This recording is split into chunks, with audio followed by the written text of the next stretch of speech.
Hey guys, welcome back. So OnePlus has been facing a lot of backlash in recent times for not pushing OS updates on time for its smartphones and having lots of bugs in the software, ultimately destroying the experience.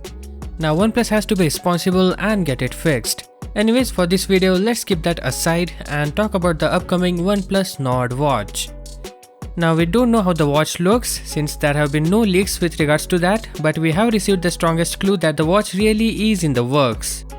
This comes from BIS. The paperwork is for a smartwatch that goes under the OnePlus Nord moniker with a model number OPBBE221. This implies that there could be one iteration of the device. So far, the India certification is the only regulatory filing that has been spotted. Furthermore, Mukul Sharma of Stuff Listings posted that the timepiece will probably see the light of day in third quarter of 2022. And that the watch has entered internal testing in India, meaning this could be where the first launch happens. So far, we haven't had any luck in knowing specifications, but the one thing the Nord range of product implies is that they are affordable. We do expect it to be priced in the ₹5,000 to ₹10,000 price range or $100.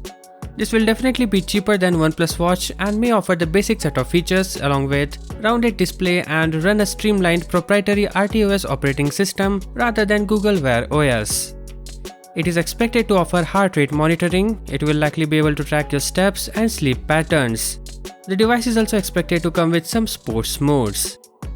As for launch, the company isn't expected to announce the device alongside the OnePlus Nord 2T, which is scheduled to launch on July 1st.